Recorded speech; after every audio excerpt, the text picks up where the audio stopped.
After I conquered Paul, we got married. There was nothing earth-shattering about it, yet our days were peaceful and tender.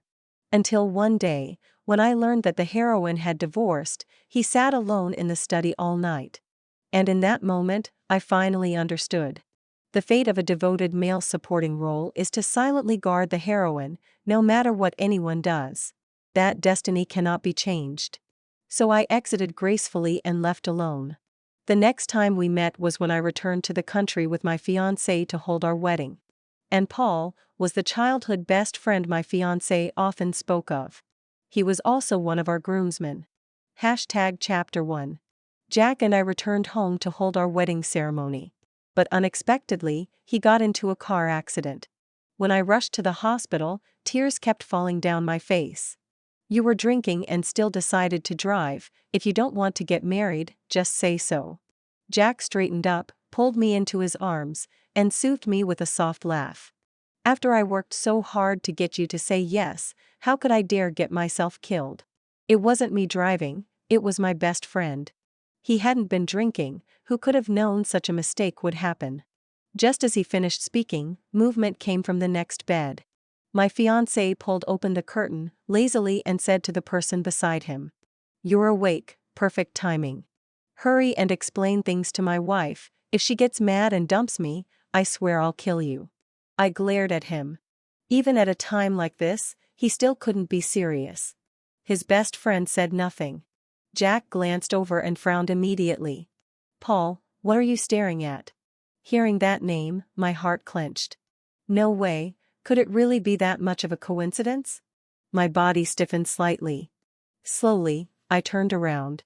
The moment our eyes met, my breath caught. Paul. My ex-husband. The man I once conquered. Chapter 2. When I first arrived in this world, the male and female leads had already confessed their feelings for each other. Paul was deeply dejected, his grades plummeted, and his whole spirit dimmed. I had to conquer him according to the system's task, otherwise, I wouldn't survive. So I used every method I could think of. He liked cheerful girls like the heroine, bright as sunlight. So I tried my best to mold myself into that kind of person. Every day I pestered him to talk, bringing him handmade sweets of all kinds. At basketball games, I waved pom-poms and shouted his name across the court with all my might. Even when he gently rejected me, I pretended not to understand and kept following him stubbornly. But in truth, I was an introverted, quiet person. No matter how hard I tried to act otherwise, it was just a poor imitation. I once thought the conquest was hopeless, until one day, the system suddenly spoke. "Host, your affection value has reached 100.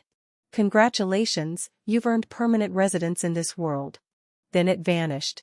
I couldn't find the reason for the success.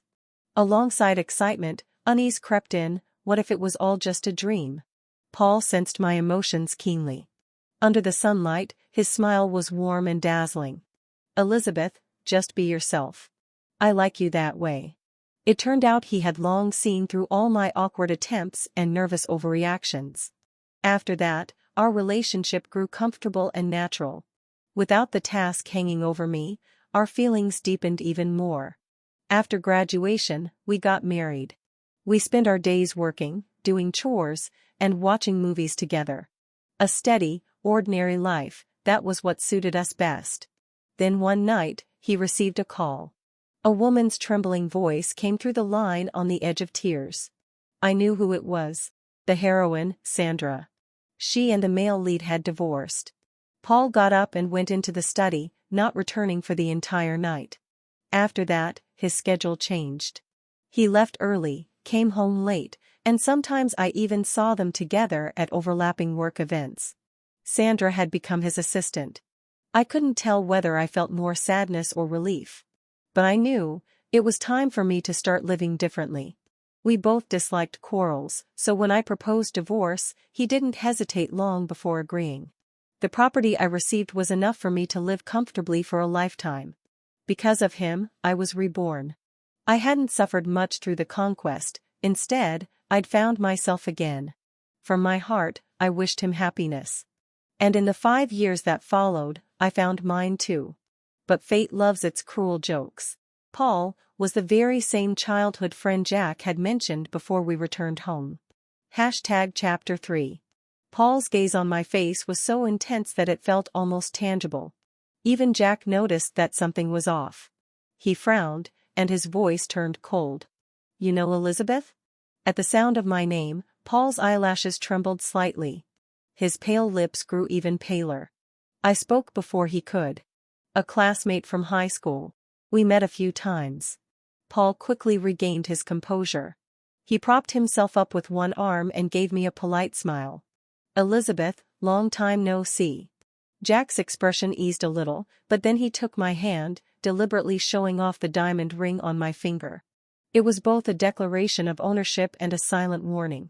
He followed up my words with a grin. "He's not as handsome as me." "Don't look at him."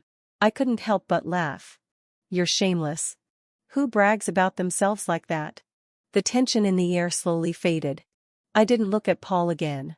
It was as if we were just strangers who had crossed paths a few times. Jack only had a few scrapes, it wasn't serious. After finishing his discharge paperwork, I turned around and found Paul standing right behind me. His right arm was in a cast, and he looked a little disheveled. Chapter 4. I'll tell Jack about our past after we move abroad. Otherwise, with his personality. I rubbed my temples, feeling helpless. Jack was the kind of person who drew clear lines between love and hate, but every emotion he felt showed right on his face. He knew I'd been married before, but he didn't know my ex-husband was Paul. If I told him now, the two of them wouldn't stay friends, and worse, things might get ugly. "Is he good to you?" Paul's sudden question caught me off guard. I froze for a second. "He's good." Talking about such things with an ex felt strange. The air between us grew quiet. Just as I stood up, a woman came rushing toward us. She brushed past me and went straight to Paul, naturally holding his arm to inspect it. "Paul, why didn't you tell me you were in a car accident? Your hand's injured. Is it serious? Will it affect your drawings?" It was Sandra. She looked much more mature than in our younger days, but her features were still striking. Paul gently pushed her away. "I'm fine." Sandra blinked, finally noticing me. Her expression shifted slightly before she forced a smile. "Elizabeth, long time no see." I nodded, thinking for a moment before explaining. "We just ran into each other by chance and chatted for a bit. I came back to get married." "I see." She let out an almost imperceptible sigh of relief. Paul pressed his lips together, his left hand clenched so tightly that his knuckles turned white. Chapter 5. That night, I was leaning against Jack's chest as we watched a horror movie together. The plot was so dull that neither of us was really paying attention. I hesitated, unsure whether to tell him the truth right then. But Jack suddenly spoke up. "Let's not have Paul be our groomsman after all." I let out a breath I didn't realize I'd been holding. "Why?" I asked. Jack rubbed his nose against my neck playfully. "He's injured, it's inconvenient. And the symbolism isn't great. It might jinx our perfect love." I turned to look at him, surprised. "You're superstitious now?" He didn't confirm or deny it. "Just a feeling," he said casually. "And, the way he looks at you feels off. I hope I'm just imagining things. Otherwise, that friendship is done." I looked away, expressionless. As expected, it was better to wait until after the wedding to tell him. Jack had lived abroad for years. Now that he was finally back, he naturally had a string of dinners with old friends. Since I didn't want to risk running into Paul or their mutual friends, I usually didn't go. In truth, hardly anyone had known about my marriage back then. We were both quiet types, skipped the big ceremony, went straight to the honeymoon, treating it as a travel wedding. Even on social media, we never showed our faces. It was basically a hidden marriage. After declining too many invitations, Jack eventually held me pitifully in his arms. "Wife, just come with me once, please. Otherwise, I'll look so miserable." I raised an eyebrow. "Aren't you afraid I'll run into Paul?" "I didn't invite him. These are my high school friends, he doesn't know them." I couldn't resist his puppy dog expression and finally agreed. When we arrived at the private room, everyone there was unfamiliar to me. I relaxed, listening to them share all kinds of funny stories about Jack's past embarrassments. The mood was light and cheerful, until Paul opened the door and walked in. Sandra followed behind him, looking like she'd tried but failed to stop him. Chapter 6. Seeing that Paul came with Sandra, Jack's expression softened a little. "You're still hurt, why are you running around?" Paul's voice was calm. "It's not my legs that are hurt. Why can't I move around?" There was an edge to his tone. And when he said that, his gaze fell squarely on me. The whole room went silent. No one knew what was going on. Jack stepped in front of me, jaw tight, struggling to contain his anger. "How did you know we were here?" A lazy voice came from outside the door. Of course, I told him. "I've been trying to get this guy out for ages. Now that he's got a wife, he's forgotten all about his old buddies, huh?" My breath hitched. That was one of the very few people who knew about my marriage to Paul. When I looked up, my eyes met Pablo's. He stumbled back, startled. "Holy shit, Elizabeth. You." Jack turned his head sharply, his expression cold and cutting. "You know her?" Pablo immediately realized something was wrong. He stammered, trying to backtrack. Yeah, we've met a few times. Just surprised, that's all, haha." The vein on Jack's temple pulsed, his whole body drawn tight like a bowstring. Someone tried to step in and defuse the tension. Surprisingly, Jack didn't press further. "I've had too much to drink tonight. Not going to the next round, I'll take my wife home first." I stood and took his outstretched hand. The pressure of his grip told me just how hard he was fighting to stay calm. I kept my face composed, offering the others an apologetic smile. "Sorry, we'll catch up next time." Paul's gaze dropped from our intertwined hands. He looked like he'd been drinking too, his eyes were slightly red. Then he said, quietly but clearly, "She's my ex-wife." Chapter 7. That calm voice was like a spark landing in a barrel of gunpowder, igniting the rage that had barely been held back. Jack turned around and punched him square in the face. His teeth clenched. "You're saying this now? What the hell do you mean by it?" Sandra rushed to help Paul, her face full of panic. "Jack, what's wrong with you?" "He's still injured." Jack pulled his hand back and let out a cold, derisive laugh. "He's been eyeing my wife, serves him right." "You're insane. They're in the past. You two have been brothers for over 20 years. Sandra glared at Jack angrily, but Paul brushed her hand away. His gaze cut through the crowd and locked onto my face, sharp, unwavering. Our eyes met, no longer calm. "Can't move on." His voice was soft, almost like he was speaking to himself, yet clear enough for everyone to hear. The room went utterly silent. Pablo covered his face, unable to watch. Sandra turned pale, tears slowly welling in her eyes. Paul stood up and walked toward Jack. Despite the split on his lip, there was a storm in his eyes, one I'd never seen before. "Eyeing your wife," he said hoarsely. "She was my wife first. You're the one who took advantage of my absence, the real thief." Jack's fury exploded. "Paul, you're asking for it." Each punch landed harder than the last.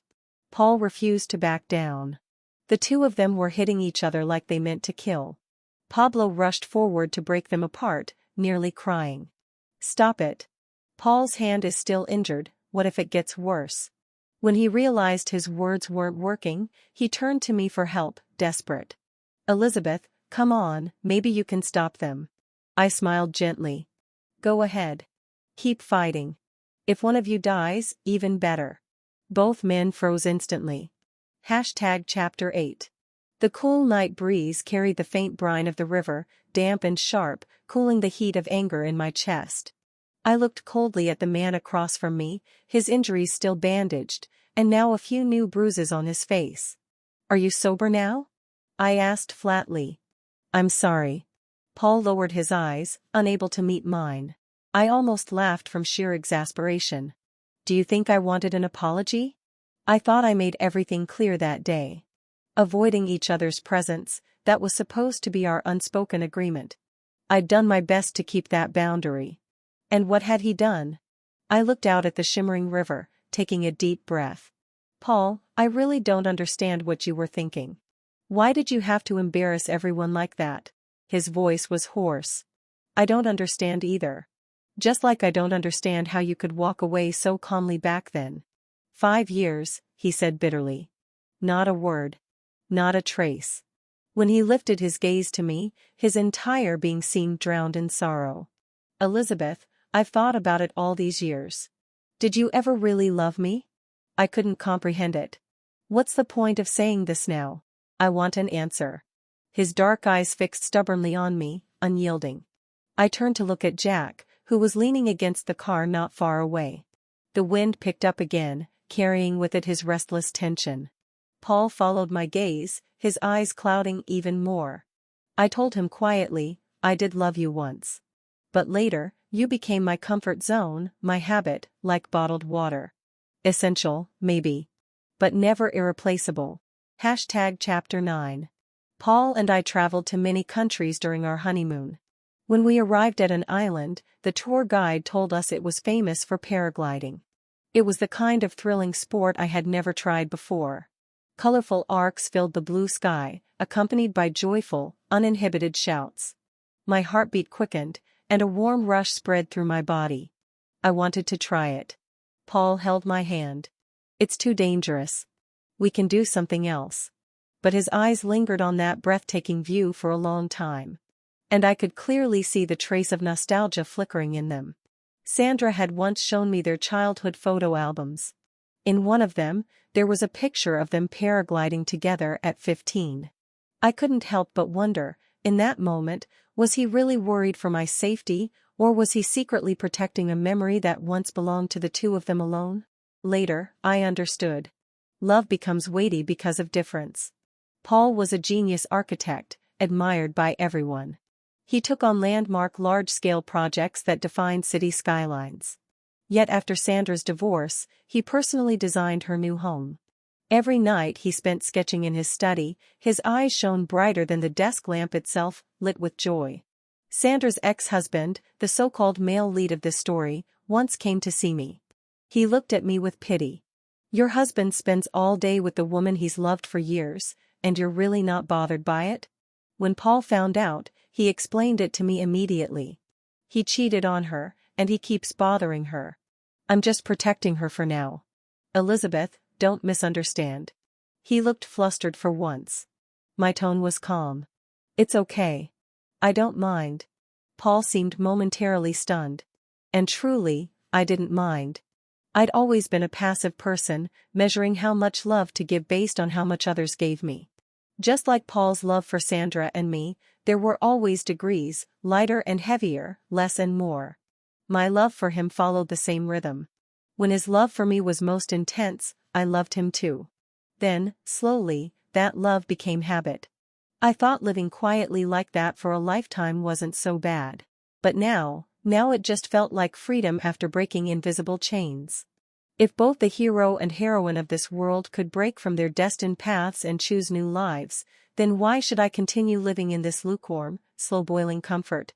When the comfort zone stops being comfortable, when habit no longer makes life easier, and when I realized that bottled water isn't as irreplaceable as plain water, and far less refreshing than sparkling drinks, I knew it was time to change my way of living. On our 3rd wedding anniversary, Paul prepared a candlelit dinner with great care. He even turned off his phone. Just the two of us tonight, he said softly.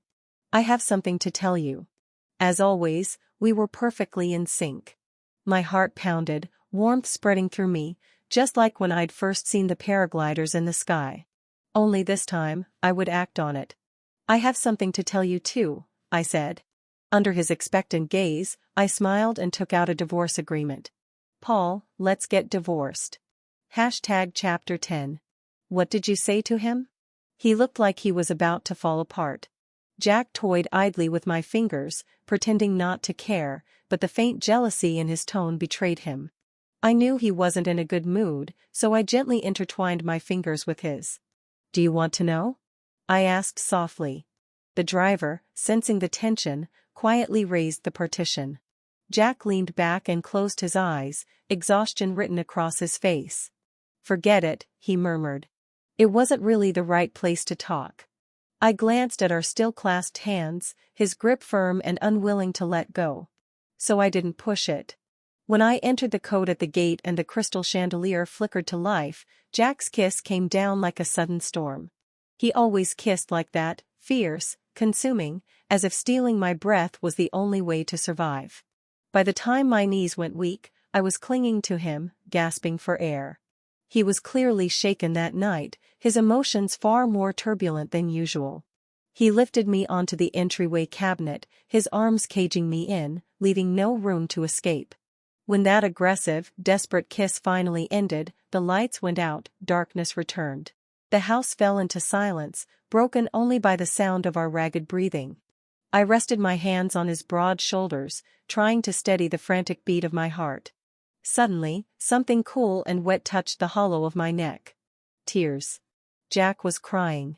"What's wrong?" I whispered. He turned his head away, not wanting me to see his vulnerability. A long silence passed before I heard his voice, low and trembling. "Elizabeth, you're not going to leave me again, right?" Chapter 11. 5 years ago, after the divorce, after leaving the country, the very first thing I did was finally try paragliding, something I had once feared but longed for. When it was over, my legs were trembling so badly I could barely stand, but my face couldn't hide the exhilaration.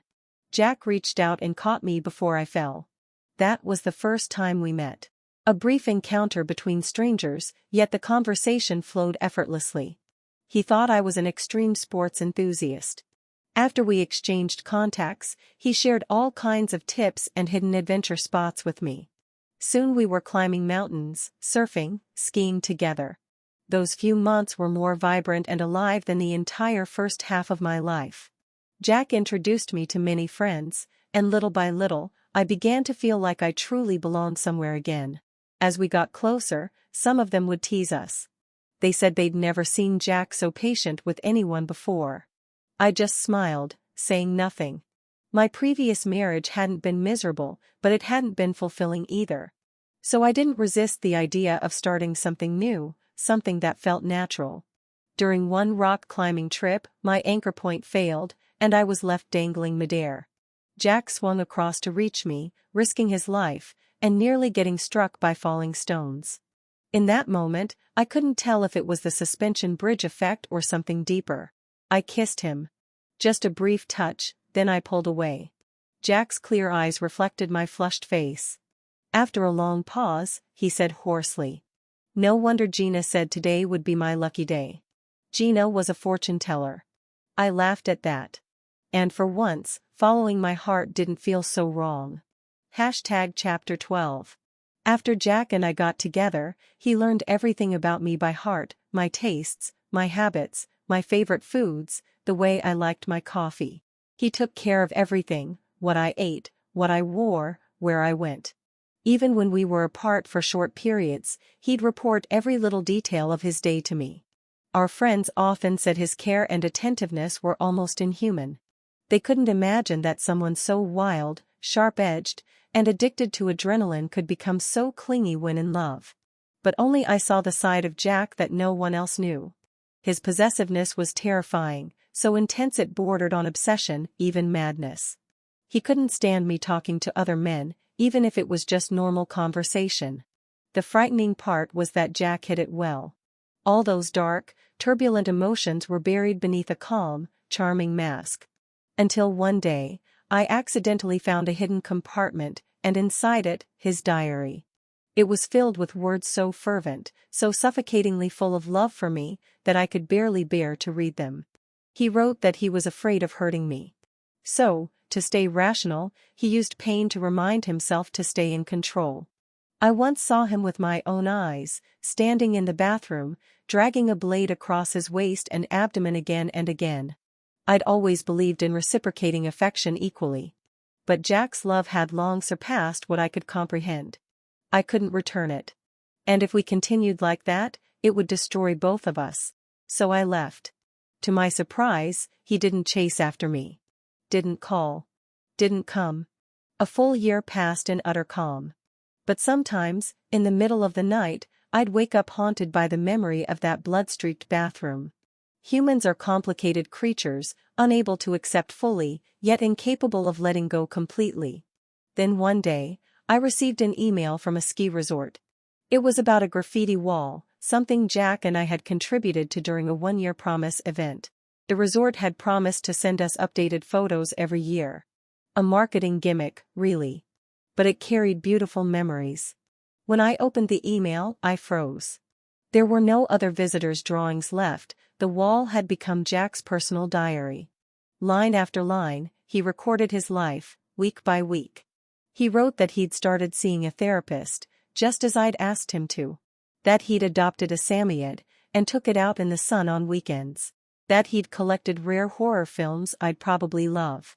That he'd become a much better cook, and his friends all praised him for it. That his wounds had healed, and he no longer hurt himself. A cool drop touched my chin, and only then did I realize I was crying. I hadn't cried when I divorced Paul. I hadn't cried when I broke up with Jack. So why was I crying now? The sadness hit late, but deep, cutting straight through my heart. Turns out, I missed him too. Chapter 13. Jack, take a deep breath. Look at me.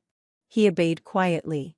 The soft golden light from the city poured in through the window, illuminating the helplessness and fragility on his face like a man standing at the edge of a cliff. I cupped his face in my hands.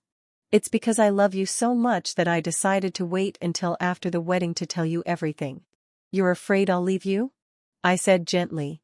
And I'm afraid you'd resent me for my past. Jack's eyes were wet and confused. His throat worked as he whispered. You know I'd never think that way. Of course I know, I said softly. I knew him too well. He would only sink into anxiety, always fearful that one day I'd disappear again. And if it got worse, he might hurt himself again. The only thing I could do was give him enough sense of security to silence those fears. But I didn't want anyone, anything, to taint our wedding. You wanted to know what I said to Paul, right? Jack's jaw tensed. He looked up at me, his gaze unwavering. I told him this, I said. I love Jack very much. Please be a good person, and don't try to come between us. Now you know how deeply I love you, don't you? His eyelashes trembled, like he was embarrassed. Then he slumped into my arms, murmuring softly. Still worried? I asked. Yes, he admitted, muffled against my chest. I let out a quiet sigh, half helpless, half indulgent. This was what it meant to be spoiled by love. And I was willing to spoil him. I bent down, brushed a kiss against his cool earlobe. Then, how about feeling my love tonight?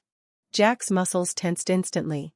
He swept me into his arms, carrying me back to the bedroom, eager to prove, over and over, that I still belonged to him. And patiently, I answered that need again and again. The therapist once said that the touch, the embrace, the kiss of a lover could be the best medicine for two wounded souls. As he found comfort, I too felt an indescribable peace, and happiness that words could never fully capture. Chapter 14.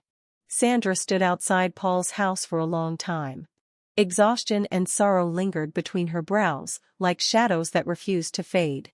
She sighed and raised her hand to enter the passcode. It was Paul and Elizabeth's wedding anniversary. Inside, everything looked exactly the same as it had 5 years ago. Fresh flowers filled the vase. A half-finished chessboard lay on the table. In the cloakroom, Elizabeth's clothes still hung neatly in order. Every season, Paul bought new ones for her, as if she were merely away on a long trip and would one day come home. But she was getting remarried now. What on earth was he still clinging to? Sandra walked straight to the study. Paul was there, the desk lamp casting a pale halo over him. He was hunched over his drafting table, completely focused, not even glancing her way. The wastebasket overflowed with crumpled paper balls. Cold, untouched food sat on the table's edge. He hadn't eaten a bite. He had been locking himself in this room for days, working without rest. Finally, Sandra snapped. You don't go to the firm, you don't eat, what are you even doing, Paul? Dark circles shadowed his eyes, but there was no hint of fatigue in his voice. I'm designing our wedding house, he said hoarsely. Sandra froze. Her mind flashed back to her own divorce, those nights full of helplessness, not knowing who to talk to, and the moment she'd dialed his number without thinking. Paul had always been her safe harbor. She knew, she had always known, that Paul liked her. And because she couldn't return those feelings, she had carried guilt in her heart for years. So when Elizabeth appeared, Sandra was genuinely happy for them. She had shown Elizabeth their childhood photo albums, shared stories only she and Paul once knew, even helped her understand him better. She'd gone so far as to plan group trips for the four of them, hoping to bring Paul and Elizabeth closer. But when the news came that they were truly together, Sandra found that her smile felt strained. A voice whispered inside her, "It shouldn't have been like this." That uneasy feeling reached its peak on their wedding day. When she saw that simple announcement post online, it lodged in her throat like a stone. An intrusive question echoed in her mind: could Paul really love someone else? Would he still care for me the way he always had? The answer came in a single phone call. His voice, as gentle as ever, full of concern. As long as she said the word, he would still come, without hesitation. Sandra felt her chest loosen. A faint smile crept across her lips, but guilt quickly followed. Paul was married now. She wasn't the kind of woman who destroyed marriages. She just needed someone to lean on. Paul was family. Surely Elizabeth couldn't expect him to erase years of friendship just because of a ring, right? Sandra told herself that, and her conscience quieted. She became Paul's assistant without hesitation, let him design her new home, and sometimes dropped by their house to deliver documents and discuss design details. Elizabeth remained gentle as ever. In her clear, calm eyes, there wasn't a trace of forced tolerance or jealousy. And somehow, that made Sandra even more uncomfortable, as if she'd been seen through completely. So one day, she asked, "Do you think Elizabeth minds me being around?" Paul looked at the framed photo on his desk, silent for a long moment. Sandra's heart began to pound. She knew she wouldn't like his answer. Finally, he said quietly, "Our wedding anniversary is coming soon. Your ex-husband shouldn't be bothering you anymore. You should resign." Sandra's mind went blank. The days they'd spent together, the shared laughter, the quiet understanding, all flashed through her memory. Only then did she truly realize how precious his love had been. And she couldn't let it go anymore. Chapter 15. When Sandra learned that Paul and Elizabeth had divorced, her first reaction was shock, followed immediately by a flicker of uncontrollable delight. She didn't want to know why they divorced. Elizabeth was gone, and that meant Sandra could finally, rightfully, stay by his side again. They had grown up together. Wasn't it perfectly natural for her to accompany him through his darkest days? Even Paul's parents encouraged her to look after him more, their words always carrying subtle hints that they preferred her, that she was the one most suited for him. After all, they had known each other since childhood. Who could be a better match? For 5 years, Sandra hadn't dared to pierce that fragile veil between them. She followed him like family, stubbornly, patiently, always there. She believed that one day, Paul would finally see her again. But instead, he only grew worse with time. As if someone had ripped out his soul, leaving behind a hollow shell. Why? They had known each other for more than 20 years. How long had Elizabeth even been in his life? How could he love her so much, so deeply that it destroyed him? It wasn't fair. Not to Sandra. When she saw him in that private room, losing his mind and throwing punches over Elizabeth, something in her finally broke. Tears streamed down her face as she cried out, "Haven't I done enough? Why do you still treat me like this?" Pablo, leaning against the wall with a cigarette, looked at her with open disdain. "What are you so proud of? Moved by your own devotion? If it weren't for you, they'd never have divorced in the first place. Keep lying to yourself if you want, but don't take the rest of us for fools." She froze. Lying to herself? Then what about Paul? Wasn't he lying to himself too? For 5 years, she had endured the whispers, the judgmental stares, and Paul's cold distance. Even her ex-husband had mocked her. "So you're no different from me after all," he'd said. Why did she have to carry the blame for their failed marriage? She was done being the scapegoat. She was done with all of it. Chapter 16. The tightly wound string in Sandra's mind finally snapped. With a scream, she lunged forward and tore Paul's blueprints to shreds. Her voice cracked, trembling with fury. "Still pretending to be some tragic lover, are you? When you found out I was divorced, can you honestly say you felt nothing? When you asked me to be your assistant, don't tell me there wasn't even a hint of selfishness. And when you designed my new house, you didn't think back even once to those days when it was just the two of us?" Her words came sharp and relentless, each one stabbing into his skull like needles. Paul's head throbbed violently. A wave of nausea rolled through his chest. He bent over, choking, one hand gripping the edge of the desk. His wrist bones jutted out beneath pale skin, a thin, fragile frame trembling with exhaustion. His throat felt stuffed with cotton. He couldn't vomit, couldn't swallow, could barely breathe. When he finally looked up at her, his voice was low, ragged. "You're right. I did waver. But before I could even figure out what I'd done wrong, she had already let me go. I don't even know when her love for me disappeared," he whispered. "And when I realized it was gone, do you have any idea how terrified I was?" Sandra had never seen him like this, so broken, so utterly lost. And for the first time, she felt an ache of pity for herself. "You still can't let her go," she said bitterly. "But what difference does it make? Elizabeth is marrying your brother. You can't change that." Paul's eyes went bloodshot. He roared, "Jack is not my brother. He's a thief. Elizabeth is mine, she was meant for me." Sandra instinctively stumbled backward. In that moment, she realized with horror, Paul had completely lost his mind. Chapter 17. After saying it aloud, Paul only grew more convinced. Through countless sleepless nights, he kept replaying everything in his mind. Why had Elizabeth suddenly transferred to his school? Why had her family never once appeared? Why had she forced herself to be near him when it was clear she hadn't liked him at all? Yes. Paul had seen what Elizabeth looked like when she truly loved him. And that was exactly why he knew, at the very beginning, she hadn't. Her closeness had felt deliberate. As if she'd been trying to complete some sort of task. He remembered the way she'd looked when he rejected her, the resistance written all over her face. He remembered the flush of her cheeks after she'd cheered for him on the basketball court. She'd smiled at him, yes, but her eyes had been filled with despair. Back then, Paul hadn't understood. He didn't know that curiosity was the beginning of his downfall. He never expected to really fall for her. When had she truly started to smile from the heart? He thought back to the moment he told her, "Just be yourself. I like you that way."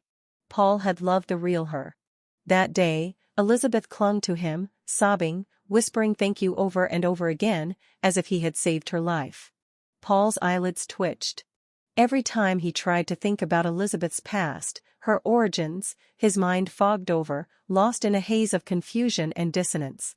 His instinct screamed at him to confirm his suspicion. There was only one way. Paul sank into the water-filled bathtub. The sharp blade reflected his bloodshot eyes, and yet, there was a frightening spark of excitement in them. Without hesitation, he sliced open his wrist. Crimson spilled into the clear water, spreading like blooming flowers. And as he hovered on the brink of death, he heard a faint, distant sigh in his mind. "If you knew this would happen, why did you start at all?" Chapter 18. The day before the wedding, I went to the salon I'd booked for a manicure and spa session.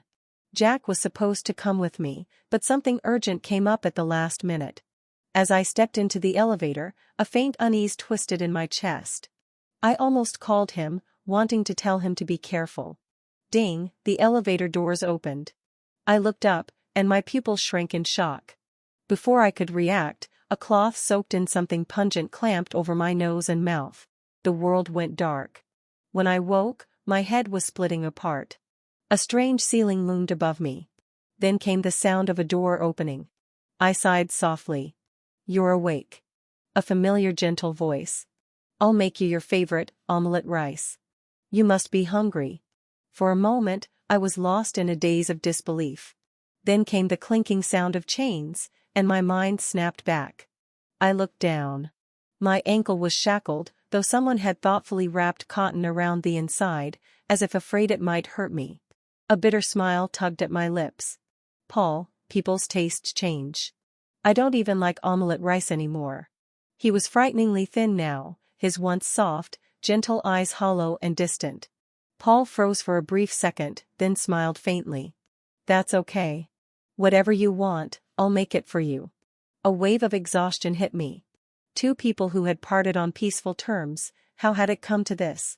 What are you trying to do? I asked. Paul's voice was calm, almost tender. I'm just taking back what's mine. I frowned. Something about his tone felt wrong, like his mind had detached from reality. How long do you think you can keep me here? When the bride disappears, they'll call the police. Paul, there's still time to stop this. Our eyes met. And then Paul laughed softly. Elizabeth, everything in this world is fake. Only you are real. No one will ever find us. He knelt in front of me, looking up with eyes full of devotion and madness. His smile trembled with yearning. We'll stay here together, love each other forever. My heart nearly stopped. It took me a long moment before I could speak again. What do you know? I whispered. Chapter 19. Paul didn't answer me. And just like he'd said, half a month passed, and no one had found us. Not a single trace. He even went out several times to buy supplies, without a disguise, without caution, and still, nothing happened. The doubt inside me grew heavier by the day. In this age of surveillance, it was impossible for someone to vanish this completely. Unless something beyond this world was interfering. Was the system malfunctioning again? Paul, like a patient revived by false hope, seemed to regain his old cheerfulness. Every day, he pushed me around the villa in a wheelchair, his voice soft, his smile bright. This area, he said, is your reading corner. When you're tired, you can rest on that rocking chair. This is the recreation area. We can play chess together here when we're free. And this is an open kitchen. You used to say the old one was too small for two people. Now, we'll have plenty of space. He wheeled me out to the back garden, where a sea of flowers stretched as far as the eye could see, a breathtaking, fairy tale bloom. Paul's tone was filled with quiet joy. Elizabeth, every morning from now on, you can pick the freshest flowers yourself. Do you like it? I froze for a moment, then I understood. This was it. Paul was rebuilding our wedding house. Trying to mend what could no longer be mended. The thought was so absurd that it almost made me laugh. Don't you think it's a little too late for this? I asked quietly. Paul paused, then shook his head.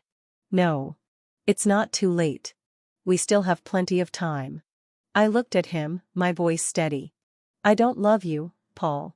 No matter what you do, I won't fall for you again. Even if you keep me locked here forever, in the end, all you'll have is a corpse. As soon as the words left my mouth, a warm droplet fell onto the back of my hand. Paul was crying. In his tear-filled eyes, I saw my own reflection, a weaker, paler version of myself. The calm mask he wore cracked apart, revealing fear and confusion beneath. Then what should I do? He whispered hoarsely. What do I have to do to make you love me again? I lowered my eyes. Let go, Paul. We're just passing figures in each other's lives. No love is worth destroying yourself for. He shook his head firmly, eyes blazing with desperate resolve. I've already lived through the pain of letting go once. Elizabeth, you're my home. You're my oxygen. You're like plain water, ordinary, yes, but only when it's gone do I realize I can't live without it. The swirling emotions in his gaze finally hardened into something cold and unyielding. He wiped away the tears at the corners of his eyes. I won't make the same mistake twice. Chapter 20. I started making requests of Paul.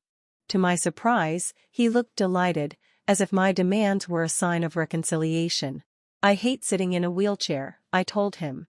He immediately unchained my ankle. But then he sealed off the entire third floor. I could only move around the main level. Still, that was enough. Paul's image of me was frozen in time, 5 years ago, gentle, harmless, frail. He was certain that even if I wanted to escape, I'd be powerless to do so. But years of outdoor training had strengthened me. My arms were no longer soft and delicate. So when he left the house again, I went straight to the storage room, a place I had already inspected in secret. There was a small window there, the latch could be pried open. The outer wall had enough footholds for someone who knew how to climb. I'd made it halfway down when the ground suddenly rumbled. Then came a violent shake. My heart froze as the wall cracked open before my eyes. An earthquake. And then, a sound I hadn't heard in so long echoed in my head. Host, follow my instructions, immediately to escape the danger zone. There was no time to question it. I just ran, following its voice through the chaos. I didn't know how long I'd been running before I finally heard sirens. They were heading straight toward the villa. When I stopped the rescuers, they told me the house had completely collapsed. Jack and Paul, both had stayed behind to save me. Neither made it out in time. They were trapped beneath the rubble, alive or dead, no one knew. Numbly, I followed the rescue team back to the scene. Someone was shouting, waving their hands in panic. But I couldn't hear a single word. Then, the mechanical voice returned. Host, calm down. They're still alive. I snapped out of my trance. Right. The system. It could save Jack. Almost as if reading my thoughts, it spoke again. Saving them isn't without cost. You have two options. Option 1, save Paul. Mission success. You will live. Option 2, save Jack. Mission failure. You will die. Every trace of your existence will be erased. Apologies, host. We must prioritize the target's welfare. I didn't even hesitate. I'll save Jack. The system stuttered for a full second. Do you know why I chose you as a host? Because your will to survive was stronger than anyone else's. You refused to die. And now you're throwing your life away for some insignificant side character. Elizabeth, have you lost your mind? For the first time, I heard emotion, anger, disbelief, in that cold, mechanical voice. I smiled faintly, my voice soft. You don't understand anything. Chapter 21. I was born with a congenital illness. I couldn't jump. I couldn't run. Even walking a few extra steps would leave me gasping for air. While other children played and chased each other in the sunlight, I could only sit quietly, reading books, playing chess, watching life pass me by. Though I was constantly taking sick leave, I still loved going to school. Because school had something the hospital never did: youth, laughter, and the warmth of living people. Not sterile white walls and the smell of disinfectant. My classmates were kind to me. They called me Missy behind my back, envying my wealthy family, praising my manners, admiring my gentle nature. But that was as far as it went. They would push, tease, and play with each other, yet whenever they were around me, they became stiff, careful, restrained. As if I were made of glass. I had no friends. No one wanted to be my friend. Eventually, my condition worsened, and I had to drop out of school completely. The hospital became my home. Aside from medication and examinations, my days were spent in silence, sitting in my wheelchair, watching the big tree outside my window lose its leaves one by one. Mom and Dad came less and less. They had a new child. I told myself it was something to be happy about. But I had never felt lonelier. Then, one day, as the last leaf fell from that tree, I slowly closed my eyes. The tree would bloom again next spring. But I would never live to see 17. Chapter 22. I had already died in my original world. Even if I completed my mission here, I could never go back. At first, I accepted that fate quietly, that perhaps marrying Paul, living out a dull, peaceful life was enough of a gift. But watching the way they lived, their choices, their freedom, ignited something inside me. I realized I didn't want to just exist anymore. I wanted a life completely different from before. I wanted to be loved with everything someone had. And I wanted to love with everything I had. And I was lucky. Because I had both. You don't understand anything, I told the system. The moment I closed my eyes in that hospital bed, I already died once. Coming into this world, every second since then has been a gift. Jack isn't some insignificant side character. He's my lover. My husband. If I can save him, then I've already won. As soon as I finished speaking, a soft glow appeared in the distance, the place where Jack was buried. "I hear him," I shouted to the rescue team. I ran toward the sound, knees scraping against twisted rebar, legs cut open by broken stone. The pain couldn't slow me down. Every second mattered. When we finally pried away the heavy wall trapping him, a hoarse, desperate voice broke through the dust. He was calling my name. By some miracle, Jack only had a few minor injuries. Relief flooded through me so hard my knees nearly gave out. I rushed forward, throwing my arms around him. "Jack, I'm okay. You can relax now." At the sound of my voice, his whole body went slack with relief. His voice trembled, "Elizabeth." My fingertips traced the lines of his face, memorizing every contour, every shadow. And then I smiled, as tears slipped down my cheeks. "Honey, let's go home." Jack tightened his arms around me, lifting me effortlessly off the ground. The weight of days and nights of fear finally lifted. "All right," he whispered. "Let's go home." Chapter 23. Paul, you lost the bet. He had discovered the secret of this world. And to stop him from taking his own life, the system had been forced to strike a deal with him. They made a wager, a cruel, desperate one. In 1 month's time, if Paul could make Elizabeth choose him in a life-and-death situation, he would win. After all, back then, she had chosen to live even if it meant marrying a man she didn't love just to complete her mission. Surely, it would be the same this time. Paul had been so sure. But he was wrong. The system made him hear the entire conversation, every word of it. He listened as Elizabeth chose death without hesitation to save Jack. Paul's pupils trembled violently. And the dull ache in his chest spread like wildfire through his body. Why? Why did Jack deserve such precious, unreserved love? When it was him who had been there first, him she had come into this world for. The protest rose in his heart like a scream, and spilled from his eyes as a single tear. The system's voice was merciless. "According to the terms of the wager, your protagonist halo will be revoked. Your life and death will no longer affect the operation of this world." Elizabeth had already completed her mission. No matter whom she chose, her existence would not be erased. Still, her unwavering choice shocked even the system. As compensation for deceiving her, it granted her a blessing. She and Jack would live a smooth, peaceful life together, healthy, safe, and untouched by tragedy. The moment Paul's halo vanished, a slab of concrete came crashing down. The noise drew the rescuers' attention. They found him buried under the debris, barely alive. He was rushed to the hospital, his body broken, his mind fading. And just before his consciousness slipped away, a single thought flickered weakly in his mind. If I could start over, would the ending be any different? Chapter 24. Paul woke up in the hospital. But something was wrong. The nurses passed by without looking at him, and the doctors walked straight through his body as if he were made of air. No one could see him. He could only wander like a lost soul through the corridors. Suddenly, his gaze stopped on a room, and he couldn't look away. In a wheelchair, a girl with a face as pale as paper was staring out the window at a withered tree. Her stillness hurt. Paul held his breath, approaching slowly. She lifted her eyes and met his. Then she looked toward the woman beside her, confused. "Can't she see you?" Paul tried to steady his voice before answering. "No. No one can see me." Elizabeth lowered her gaze, her fingers trembling slightly. "Did you come to take me with you?" Paul froze for a moment. "No. I don't think so." She sighed in relief, and gave him a radiant smile. "Thank you." From that day on, they became friends.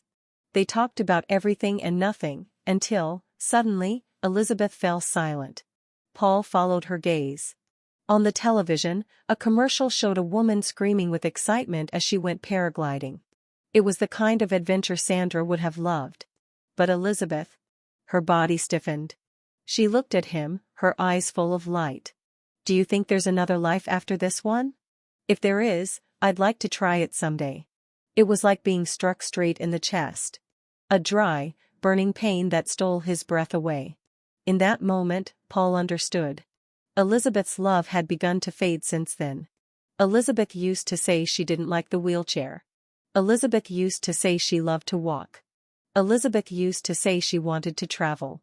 Elizabeth used to say she dreamed of flying in a paraglider. And what did he ever do for her? If only he had gone with her that time, would she have still loved him? Elizabeth waved a hand in front of his face. Are you okay? Paul looked at her slowly. His voice was rough, trembling.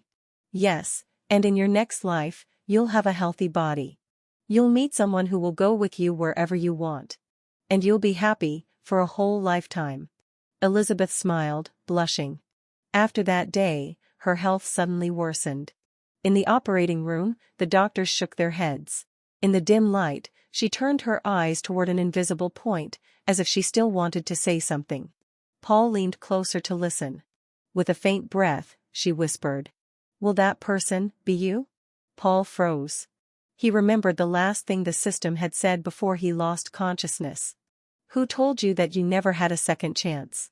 His throat tightened, tears blurred his vision. He nodded with all his strength. Elizabeth smiled softly, and slowly closed her eyes. In his mind, a mechanical voice echoed. "Hello, host. Conquest System 003 at your service. Your mission target is, Paul."